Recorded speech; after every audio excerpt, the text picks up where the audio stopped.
अंधे के साए। रोहन एक मशहूर म्यूजिक प्रोड्यूसर था। उसकी आवाज में जादू था और उसका नाम शहर में गूंजता था। लेकिन इस चमक-धमक के पीछे उसकी असलियत कुछ और ही थी। उसकी पत्नी नेहा, जो कभी उसकी सबसे बड़ी प्रशंसक थी, अब उसके डर के साए में जी रही थी। हर छोटी गलती पर रोहन का गुस्सा फूट पड़ता। कभी जुबानी जख्म, कभी चीजें तोड़ देना और कभी हफ्तों तक साइलेंट ट्रीटमेंट। नेहा को लगता जैसे वो किसी कैद में जी रही है। प्यार के नाम पर मिले जख्म उसकी आत्मा को चीर रहे थे। नेहा ने कई बार खुद को समझाया कि शायद चीजें बदल जाएंगी, पर वक्त के साथ रोहन का गुस्सा और बढ़ता गया। वो नेहा को ताने मारता, उसकी हर खुशी छीन लेता।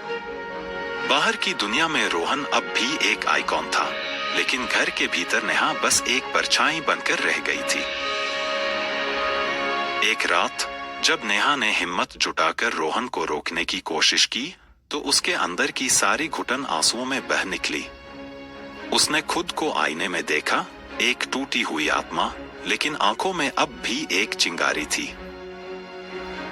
अगले ही दिन नेहा ने फैसला कर लिया। वो अपने डर से आजाद होना चाहती थी। उसने रोहन को छोड़ने का साहस जुटाया।